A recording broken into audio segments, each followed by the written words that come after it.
Resort में विवाह नई सामाजिक बीमारी। कुछ समय पहले तक शहर के अंदर मैरिज हॉल में शादियां होने की परंपरा चली, परंतु वह दौर भी अब समाप्ति की ओर है। अब शहर से दूर महंगे रिसोर्ट में शादियां होने लगी हैं।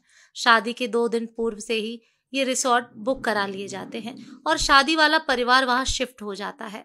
आगंतुक और मेहमान सीधे वहीं आते हैं और वहीं से विदा हो जाते हैं। जिसके पास 4 पहिया वाहन है वही जा पाएगा, 2 पहिया वाहन वाले नहीं जा पाएंगे। बुलाने वाले भी यही स्टेटस चाहते हैं और वह निमंत्रण भी उसी श्रेणी के अनुसार देता है। 2-3 तरह की श्रेणियां आजकल रखी जाने लगी हैं। किसको सिर्फ लेडीज संगीत में बुलाना है, किसको सिर्फ रिसेप्शन में बुलाना है, किसको कॉकटेल पार्टी में बुलाना है और किस वीआईपी परिवार को इन सभी कार्यक्रमों में बुलाना है। इस निमंत्रण में अपनापन की भावना खत्म हो चुकी है। सिर्फ मतलब के व्यक्तियों को या परिवार को आमंत्रित किया जाता है। महिला संगीत में पूरे परिवार को नाच गाना सिखाने के लिए महंगे कोरियोग्राफर 10-15 दिन ट्रेनिंग देते हैं। मेहंदी लगाने के लिए आर्टिस्ट बुलाए जाने लगे। मेहंदी में सभी को हरी ड्रेस पहनना अनिवार्य है। जो नहीं पहनता उसे हीन भावना से देखा जाता है, लोअर कैटेगरी का मानते हैं। फिर हल्दी की रस्म आती है। इसमें भी सभी को पीला कुर्ता पजामा पहनना अति आवश्यक है। इसमें भी वही समस्या है, जो नहीं पहनता उसकी इज्जत कम होती है। इसके बाद बर निकासी होती है। इसमें अक्सर देखा जाता है जो पंडित को दक्षिणा देने में 1 घंटे का डिस्कशन करते हैं, वह बारात प्रोसेशन में 5 से 10 हजार नाच गाने पर उड़ा देते हैं।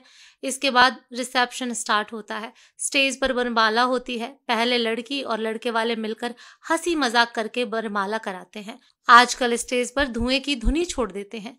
दूल्हा दुल्हन को अकेले छोड़ दिया जाता है, बाकी सबको दूर भगा दिया जाता है और फिल्मी स्टाइल में स्लो मोशन में वह एक दूसरे को वरमाला पहनाते हैं। साथ ही नकली आतिशबाजी भी होती है। स्टेज के पास एक स्क्रीन लगा रहता है, उसमें प्री वेडिंग शूट का वीडियो चलती रहती है। प्रत्येक परिवार अलग अलग कमरे में ठहरेगा, जिसके कारण दूर दराज से आए बरसों बाद रिश्तेदारों से मिलने की उत्सुकता कहीं खत्म सी हो गई है, क्योंकि सब अमीर हो गए हैं, पैसे वाले हो गए हैं। मेल मिलाप और आपसी स्नेह खत्म हो चुका है। रस्म अदायगी पर मोबाइल से बुलाए जाने पर कमरे से बाहर निकलते हैं। सब अपने को एक दूसरे से रईस समझते हैं और यही अमीरियत का दंभ उनके व्यवहार से भी झलकता है। कहने को तो रिश्तेदारों की शादी में आए हुए होते हैं, परंतु अहंकार उनको यहाँ भी नहीं छोड़ता। वे अपना अधिकांश समय करीबियों से मिलने के बजाय अपने अपने कमरों में ही गुजार देते हैं। हमारी संस्कृति को दूषित करने का बीड़ा ऐसे ही अति संपन्न वर्ग ने अपने कंधों पर उठाए रखा है। मेरा अपने मध्यम वर्गीय समाज बंधुओं से अनुरोध है, आपका पैसा है, आपने कमाया है, आपके घर खुशी का अवसर है, खुशियां मनाएं, पर किसी दूसरे की देखा देखी नहीं। कर्ज लेकर अपने और परिवार के मान सम्मान को खत्म मत करिए। जितनी आप में क्षमता है उसी के अनुसार खर्चा करिए। 4-5 घंटे के रिसेप्शन में लोगों की जीवन भर की पूंजी लग जाती है। दिखावे की इस सामाजिक बीमारी को अब जातीय वर्ग तक ही सीमित रहने दीजिए। अपना दाम्पत्य जीवन सर उठा के स्वाभिमान के साथ शुरू करिए और खुद को, अपने परिवार और अपने समाज के लिए सार्थक बनाइए।